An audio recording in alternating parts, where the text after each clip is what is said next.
Hello guys, welcome to innovative classes. Friends, आज हम लोग क्लास 10th का फिजिक्स में, ठीक है, जो इलेक्ट्रिसिटी चैप्टर पढ़ रहे थे उसमें आगे का टॉपिक है कॉम्बिनेशन ऑफ रेजिस्टर्स, ठीक है, प्रतिरोधकों का संयोजन पढ़ने वाले हैं। ठीक है, तो चलिए स्टार्ट करते हैं।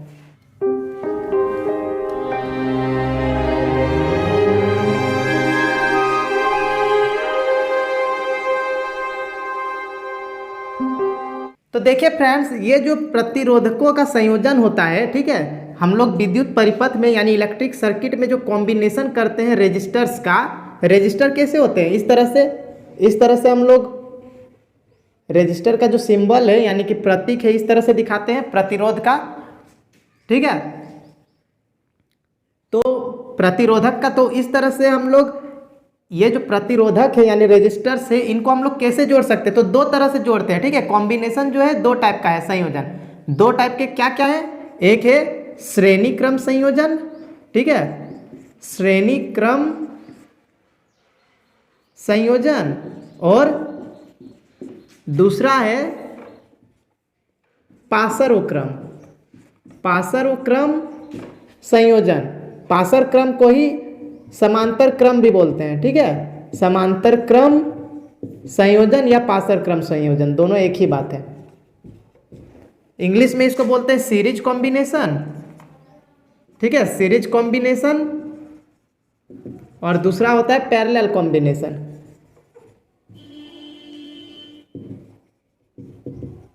ठीक है, अब देखिए श्रेणी क्रम संयोजन क्या होता है और पाशर क्रम संयोजन क्या होता है। तो जैसे देखिए इस तरह से एक रेजिस्टर है, ठीक है, अब दूसरा हम लोग क्या करेंगे, इसी का सेकंड छोर से, दूसरा छोर से हम लोग यहीं से एक और प्रतिरोध को जोड़ दिए, ठीक है, और इसके बाद फिर एक और जोड़ दिए इस तरह से। तो इस तरह को जब हम लोग जोड़ते हैं, ठीक है, इस तरह से जब हम लोग जोड़ते हैं तो उसको कैसा क्रम बोला जाता है, श्रेणी क्रम। ठीक है, और मान लेते हैं इधर सेल या बैटरी लगा हुआ है, ठीक है, इस तरह से यहाँ पे स्विच मान लेते हैं, इस तरह से है।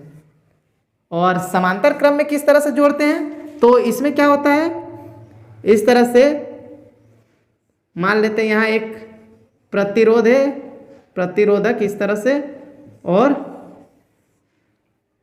यहाँ पे बैटरी है मान लेते हैं, और दूसरा वाला क्या होगा, इसी से इस तरह से जुड़ा हुआ रहेगा, इस तरह से। ठीक है,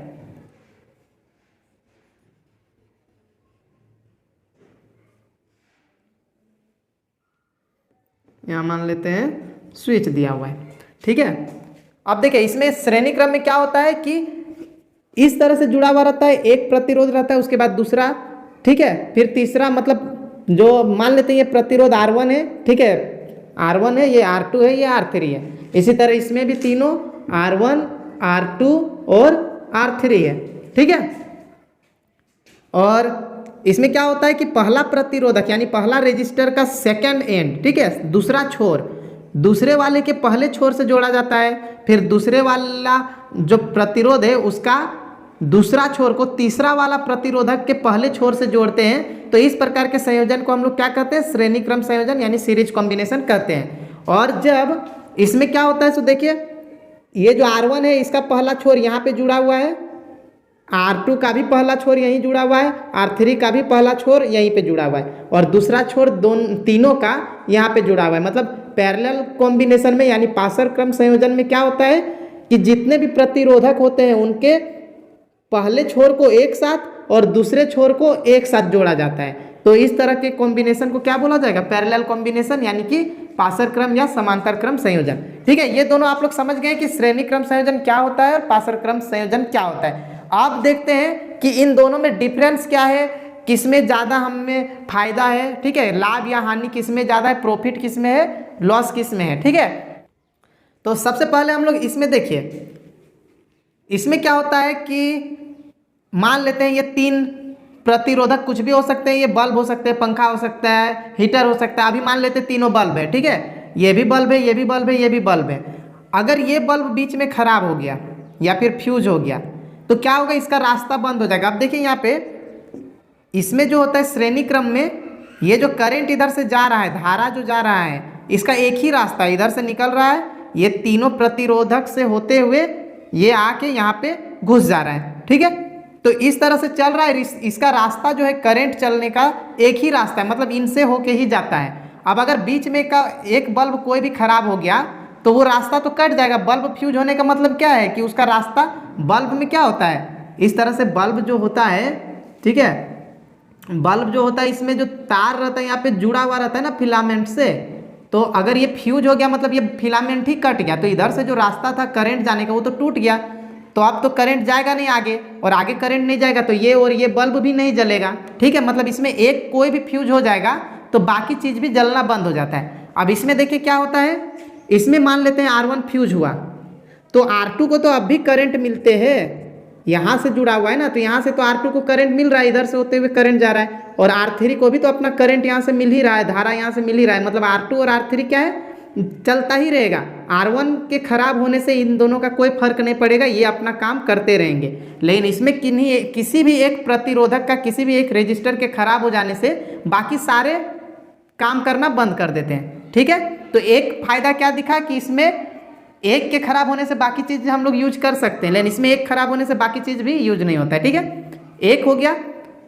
दूसरा आप देखते हैं, दूसरा में देखिए यहाँ पे क्या होता है कि अगर हम लोग स्विच लगाएंगे तो तीनों एक साथ बंद होंगे या तीनों एक साथ स्टार्ट होंगे। हम लोग कहीं भी स्विच लगा दें, कहीं भी स्विच देंगे तो तीनों या तो ऑन होंगे या तीनों ऑफ होंगे। अलग अलग हम लोग इन लोग को इस क्रम में अलग अलग बंद या स्टार्ट नहीं कर सकते हैं। लेकिन इसमें क्या होता है, इसमें अगर हम लोग अलग अलग बंद करना चाहें तो कर सकते हैं। जो घर में हम लोग यूज करते हैं, जो इलेक्ट्रिक बोर्ड में हम लोग जो रहता है, अलग से पंखा हम लोग ऑन ऑफ कर सकते हैं, बल्ब को अलग से ऑन ऑफ कर सकते हैं, तो ये कॉम्बिनेशन घर में यूज होता है, ठीक है। हम जब हम मैट्रिक दिए थे, ठीक है, उस टाइम ऐसे ही क्वेश्चन दिया हुआ था, उसमें पूछा गया था कि घर में बल्ब, पंखा, इस टाइप से ही क्वेश्चन पूछा गया था कि तीन गो कोई चीज़ है जो इस तरह से जुड़े हुए हैं कि तीनों को हम लोग अलग से बंद या स्टार्ट कर सकते हैं। तो उसके लिए एक समतुल्य प्रतिरोध का जो फॉर्मूला होता है वो निकालना है, ठीक है। तो वो मेरा मैट्रिक का एग्जाम में आया हुआ था, ठीक है। तो वो वाला फॉर्मूला निकालने वाला भी हम नेक्स्ट वीडियो में बताने वाले हैं, ठीक है। पहले इसको समझ लेते हैं कि इस टाइप का क्वेश्चन दिया था कि अलग अलग हम लोग बंद स्टार्ट कर सकते हैं। अब अलग अलग बंद स्टार्ट कैसे कर सकते हैं, मान लेते हैं यहाँ पे स्विच दे देंगे, तो जब इस स्विच को ऑफ कर देंगे तो इधर से करंट इसमें R1 में नहीं जाएगा, तो R1 जो है वो नहीं जलेगा, लेकिन इन दोनों, ये दोनों जो है ये तो जलते रहेंगे। इसी तरह यहाँ स्विच देंगे तो इसको ऑन ऑफ कर सकते हैं, यहाँ स्विच देंगे तो इसको ऑन ऑफ कर देंगे, कर सकते हैं। लेकिन अगर यहाँ पे स्विच है तो फिर सारे बंद हो जाएंगे, ठीक है, क्योंकि ये पूरा रास्ता को ही, मतलब करंट जाने का रास्ता को ही बंद कर देता है। मतलब करंट ही नहीं आएगा तो फिर ये जलेगा ही नहीं, ठीक है। तो यहाँ पे देने पर ये मेन वायर हो गया ना, मेन वायर में अगर देते हैं यहाँ पे चाहे तो यहाँ पे स्विच देंगे तो फिर सारे बंद होंगे।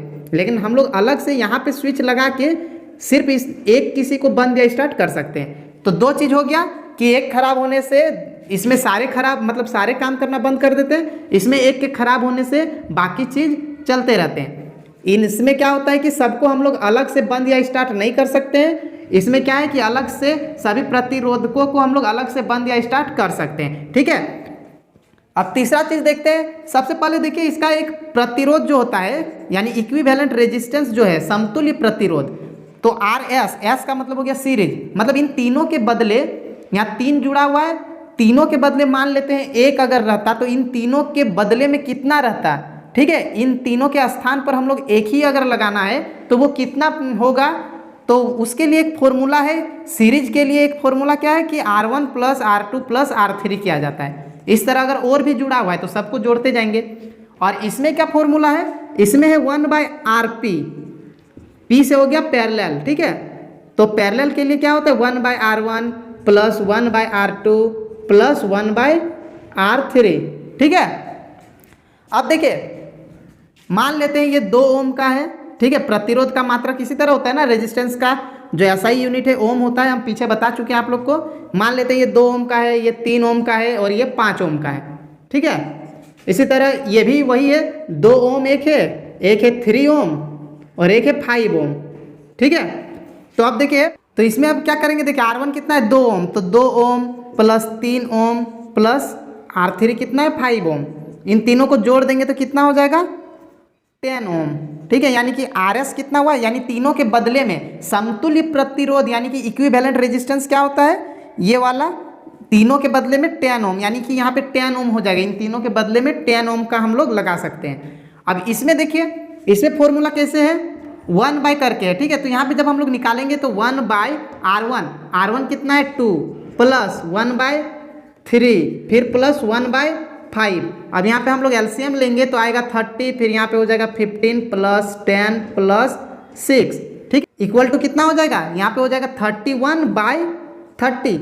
अब ये देखिए, ये जो 1 बाय RP, ठीक है, 1 बाय RP इक्वल टू आया है, देखिए यहाँ पे हम लिख देते हैं, ठीक है, 1 बाय RP इक्वल टू निकला कितना 31 बाय 30, ठीक है। तो यहाँ पे क्या है, हम लोग को 1 बाय RP नहीं RP निकालना है, ठीक है, मतलब पैरेलल में रेजिस्टेंस कितना है, इक्विवेलेंट रेजिस्टेंस यानी समतुल्य प्रतिरोध।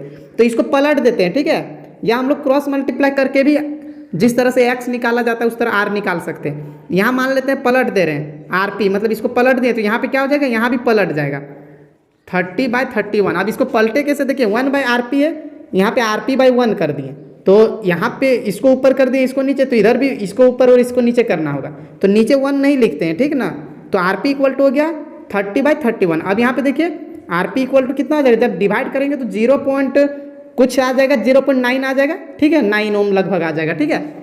अब देखिए ये दोनों कॉम्बिनेशन में क्या फर्क है, इन तीनों को श्रेणी क्रम में जोड़ें तो टोटल प्रतिरोध कितना आया, टोटल रेजिस्टेंस कितना आया 10 ओम।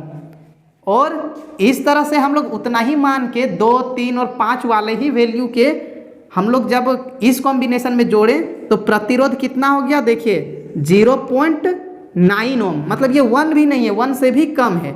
अब देखिए इन दोनों से ये क्या पता चल रहा है कि प्रतिरोध जितना ज़्यादा होगा उतना ज़्यादा क्या होगा, बिजली का खपत उतना ज़्यादा होगा। इसका मतलब क्या है कि जो मीटर होता है उसमें बिजली का बिल ज़्यादा आएगा क्योंकि इसका प्रतिरोध ज़्यादा है। मतलब इस क्रम में अगर हम लोग जोड़ते हैं इस कॉम्बिनेशन में तो इसका रेजिस्टेंस बहुत ज़्यादा हाई हो जाता है, जिसके कारण जो करंट है वो ज़्यादा यूज होगा, ठीक है, जिसके कारण क्या होगा, ज़्यादा मात्रा में करंट चाहिए, ठीक है, इसीलिए जो मीटर है उसमें ज़्यादा बिल आएगा, मतलब उसमें ज़्यादा दिखाएगा।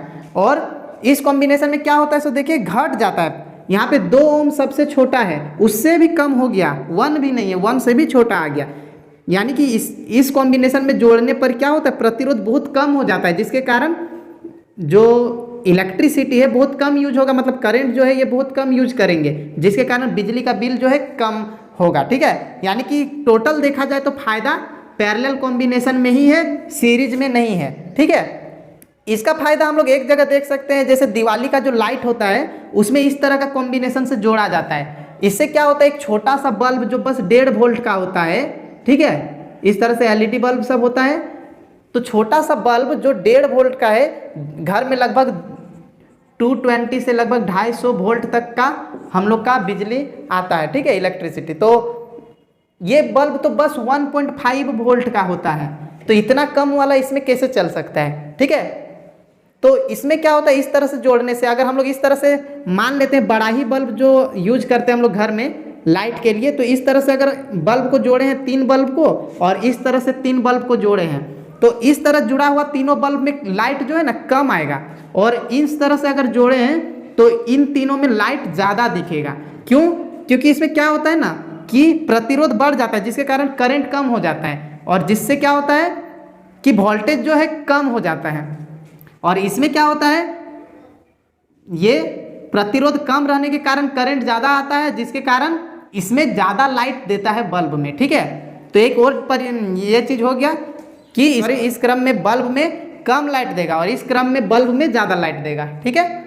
ये भी तो बता दिए कि इसमें बिजली का बिल यानी यहाँ प्रतिरोध ज़्यादा हो जाता है, यहाँ प्रतिरोध कम होता है, तो ठीक है। और ये हम बता रहे थे कि यहाँ जो बल्ब होता है दिवाली वाला, तो वो कम वोल्ट का होता है, तो कैसे चलता है, तो इसमें बहुत सारे इस तरह से जोड़ दिया जाता है, जिसके कारण टोटल का जब हम लोग ऐड करेंगे, यहाँ पे देखिए टोटल ऐड हो जाता है ना, तो उस तरह जब टोटल ऐड करते हैं तो 220 वोल्ट जैसा आ जाता है, जिसके कारण हम लोग 220 वोल्ट में भी ये 1.5 वोल्ट वाला बल्ब को चला सकते हैं। नहीं तो डायरेक्ट सिर्फ एक बल्ब को अगर हम लोग इस एलईडी बल्ब को एक बल्ब को अगर बिजली से जोड़ेंगे तो ये फ्यूज हो जाएगा या ब्लास्ट हो जाएगा, ठीक है, जल जाएगा। लेकिन जब बहुत सारे मात्रा में इसको हम लोग यूज करेंगे इस क्रम में, तो ये छोटा सा बल्ब भी जलता है। यानी दिवाली में इस क्रम का ही यूज करके हम लोग एलईडी बल्ब सबको जलाते हैं, दिवाली में जो घर में लाइट सजाते हैं। तो ये आप लोग दोनों समझ गए श्रेणी क्रम संयोजन क्या होता है, पाशर क्रम संयोजन क्या होता है। अब ये जो फॉर्मूला है, ठीक है, आर एस इक्वल टू मतलब सीरीज के लिए जो इक्विवेलेंट रेजिस्टेंस है और पैरेलल के लिए जो ये फॉर्मूला है, ये दोनों फॉर्मूला हम नेक्स्ट वीडियो में, ठीक है, नेक्स्ट वीडियो में हम दोनों वाला कैसे निकलेगा ये हमेशा आता है, ठीक है। आप लोग मॉडल पेपर में देख सकते हैं, गेस्ट पेपर में देख सकते हैं, ये दोनों क्वेश्चन हर मॉडल पेपर में हर साल गेस्ट पेपर में देता ही है, तो ये दोनों इंपॉर्टेंट है, ठीक है। तो नेक्स्ट वीडियो में हम ये फॉर्मूला और ये फॉर्मूला सब निकालने का सिखाएंगे, कैसे ये फॉर्मूला आया, हम लोग क्यों R1 + R2 + R3 करते हैं और उसमें 1/R करके क्यों करते हैं, ठीक है। तो ये आप लोग समझ गए श्रेणी क्रम संयोजन, पाशर क्रम संयोजन, क्लियर हो गया, ठीक है। तो ठीक है फ्रेंड्स, वीडियो अगर अच्छा लगा तो लाइक कर दें और अगर आप इस चैनल पर नए हैं तो प्लीज़ सब्सक्राइब कर दें अपने दोस्तों को भी शेयर कर दें। Thank you.